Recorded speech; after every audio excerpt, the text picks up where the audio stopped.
So here I am, looking up cut content for the best Capcom game ever made, when suddenly Nintendo just casually drops the Switch 2 with a new Mario Kart, refuses to elaborate, and then leaves. I never thought I'd wake up to a day where Elon Musk's gaming hobbies are an outright lie, and yet a Nintendo Switch 2 leak was accurate. Life is strange.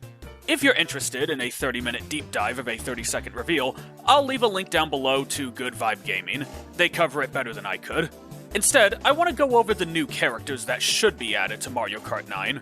Or 10, since Nintendo and literally nobody else counts Mario Kart Tour as an official entry.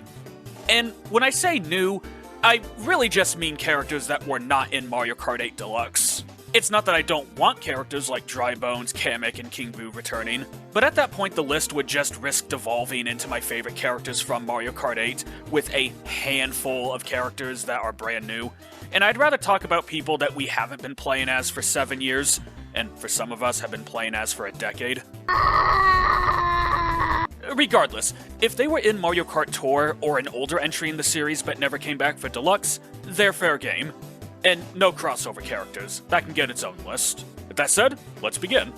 Well, I say, what a magnificent pair of bananas. The new art direction of going back to the older designs of the N64 era and the instruction booklets is interesting, but I'm not entirely sure if I like it yet. I'm mostly talking for characters like Donkey Kong, whose arcade design just doesn't look great in 3D, especially compared to his more traditional design. But if this is the art direction that this game is getting, now's the best time to bring back Donkey Kong Jr. He's gonna always struggle to be used when Diddy Kong exists, to say nothing of the Donkey Kong Country franchise, but classic DK, on top of haunting my nightmares with his eyes, shoots down any Rareware characters or later from DK joining the race. So, why not dust off this guy one last time? Don't bother with Stanley, though. We can live without him. Save your papa hat! Save yourself first! On the opposite end of the spectrum, how does Hammer Bro keep getting left out? He was meant for Mario Kart Wii, but lost his slot. I personally think it's because after they dropped PD Piranha, they wanted to keep the weight classes equal in terms of characters. He did eventually find life in Mario Kart Tour alongside the variations. And I wouldn't be surprised if Fire Bro, Ice Bro, and Boomer Bro were costumes in this game. Actually, I wouldn't be surprised if costumes in general are more prevalent like they were in Tour. When you have 24 people racing, having variations of the characters would definitely make things less repetitive, eh? But yeah, bring Construction Bro to a proper Mario Kart. Oh, great heavens! 5 baby characters, one of which breaks what little story this franchise has, is perfectly fine. But a third Toad? Oh no, that'd make the roster too padded and repetitive. Unless it's Captain Toad, then we can.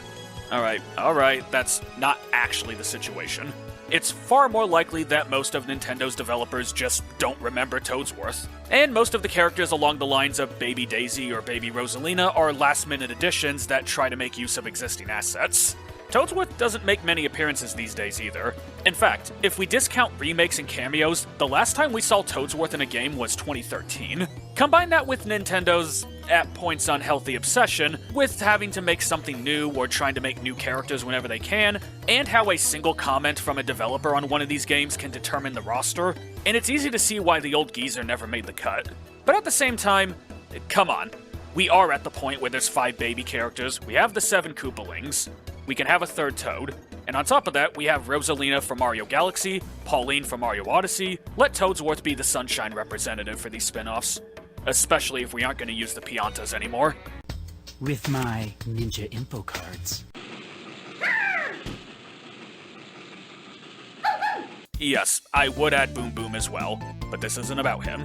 I remember the developers saying the reason they add characters like Pink Gold Peach or Honey Queen is that they're always looking for more female heavyweights. And it feels like Pom Pom, who is perfect for that objective, just keeps getting unlucky.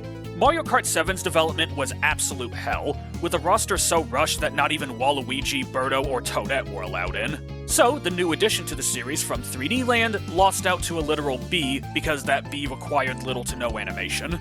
Mario Kart 8 used up all its Koopa credits on the Koopalings, to the point where they didn't even feel comfortable bringing Bowser Jr. back. I guess Pom Pom and by extension Boom Boom aren't desirable enough to be bait for the gacha hellspawn that was Mario Kart Tour, which naturally curbed her chances at being in the booster pass. Given that the only time she's been properly playable is Super Mario Party, and that she fits a niche that the Big N is often struggling to fill in these spin-offs, I'd say she's the most overdue modern character to be playable. With maybe one exception. I'm going to count to 3, then pass out. If Pom Pom is the most overdue for a playable appearance, Nabbit is the most underused. In fact, he's the inversed Waluigi. Waluigi never finds much use in the mainline games because, ironically, they didn't do much legwork with him. There's not much you can do with him that you can't more efficiently achieve with somebody else, on top of the aforementioned preference of making new characters. But he is very useful for filling up spin-off rosters, with a unique design, color scheme, and is a very easy partner for Wario. Nabbit, on the other hand, has been a mainstay for the 2D platformers, not so much the 3D games, but to be fair, the 3D games very rarely bring back characters at large, beyond enemies. But his loner nature and his small stature results in him rarely even making physical appearances in the spin-offs, much less playable ones. I'd say let's give the little gremlin his flowers. Are you a Yoshi? You remember these guys? The enemies in Super Mario World that take 2 hits to be defeated, and make you appreciate just the sheer power Yoshi gives you? If you do, you're not qualified to work at Nintendo, apparently. All jokes aside, despite Super Mario World being one of the few games this franchise is willing to reference more than once a decade, Rex lost his spin-off aspirations when Miyamoto decided Birdo should be added to Mario Tennis, forever crushing the need for a Yoshi partner in the side games. I'm telling ya, an offhand comment from a developer in a spin-off can determine who lives and who dies. Anyway, Rex's design is if a Yoshi was less dinosaur and more dragon. And some of the instruction manuals would even put Rex and Yoshis in the same family.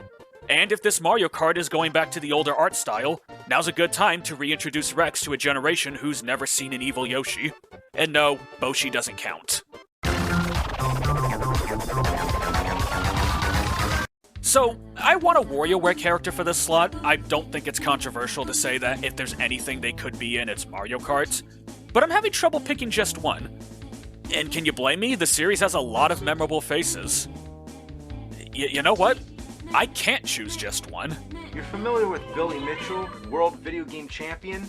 He could probably do it. So I gotta find a way to harness his power, and I think I found a way. That's right, we're gonna cheat. Yeah, that's what I'll do. I'll go with 3. And I happen to luck out, as there's 3 characters who've been with the series since the beginning that are associated with driving. The first is Mona, the pizza delivery girl whose job changes with every game except Smooth Moves. Pretty self-explanatory, Mona is the most Mario-looking character of the original WarioWare cast, and I imagine most of you guessed that she'd be my pick if I only chose one. The next 2 are a 2-for-1 deal, Dribble and Spitz. They're basically if Sam and Max were taxi drivers instead of detectives, and if they actually had to uphold the age rating of their game.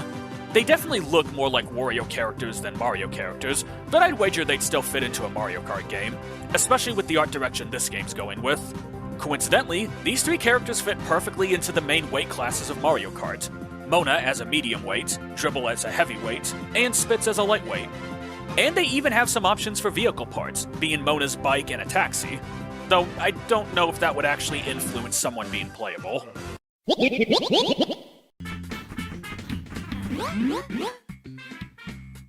How has this guy only been playable twice and both were in the past 5 years?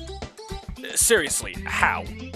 He's just a circle with legs, a mustache, and a crown. Now that I say that out loud, I'm kinda surprised Petey got in Double Dash over him.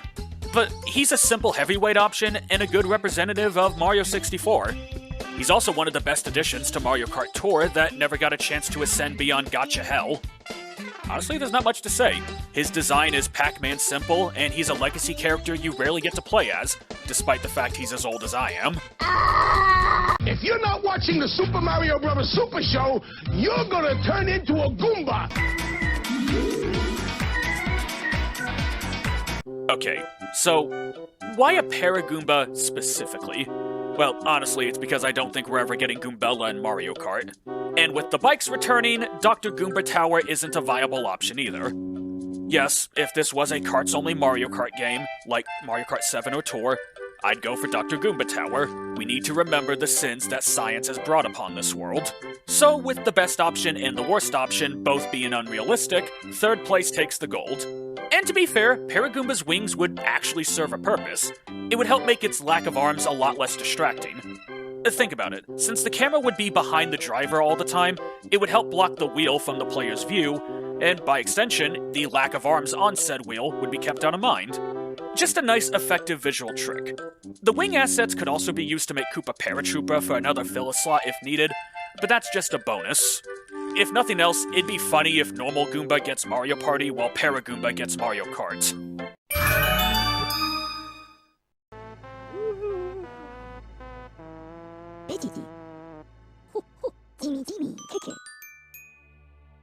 This one's hardly a surprise. EGAD is easily one of the most requested characters for Mario Kart throughout the decades. And yes, this character has existed for over 20 years. Luigi's Mansion 3 already shows that he can be animated in a manner that works with what they're going for with this game. His design is pretty simple, yet still detailed enough to be distinct, and he's one of, if not the only reoccurring characters in the series to have never been playable. While he did stop getting used in spin-offs after the GameCube era, the Luigi's Mansion franchise has kept him relevant to the series as a whole, and, similar to the WarioWare characters, there are vehicle parts that are associated with him. It's an easy justification to bring back the Poltergust 4000 from the DS, if a justification is needed, and there's also his battle machine from Mario Party 5 as a body option for vehicles. But, more importantly, if you didn't already know, there's the fact he was supposed to be in Mario Kart. Specifically, Mario Kart DS, but he ended up losing his spot to Dry Bones. Now, I like Dry Bones, but this also means that he became the regular instead of EGAD. So, EGAD wasn't an option to return for Mario Kart Wii, and, well, there wouldn't be any new Mario Kart Wii lightweights that didn't reuse assets, so he wasn't getting there either. And so, when Mario Kart 8 Deluxe came around, it meant that he wasn't part of the Wii alumni, like Dry Bones, King Boo, and Bowser Jr. were, the characters who got screwed over by 7's development woes and the 7 Koopalings in Base 8. And since Mario Kart Tour never saw him as a character that would get people to gamble, he never had a chance at being part of the Booster Course cast of characters. So, unless they're willing to add him in Mario Golf 4 Honor on the Switch 2, this is the only series where the old Coot has a chance to be playable. And, come on, literal babies get to be here, but EGAD isn't a viable option? And there we have it. I'm not saying this is my personal top 10. Like most of you, I have a dream roster of more obscure choices, and I outright admit I'd rather have Goombella over Paragoomba. But in the name of keeping things plausible, sticking to the Mario series, and keeping the direction this game seems to be going in mind, any number of these 10 would satisfy me, though if I could only pick one, it would be EGAD. Now, watch as when April rolls around, we find out that the only new characters this game are getting is the Sour Bunch from Princess Peach Showtime, Wonder Seed Bowser Jr., and Baby Wario.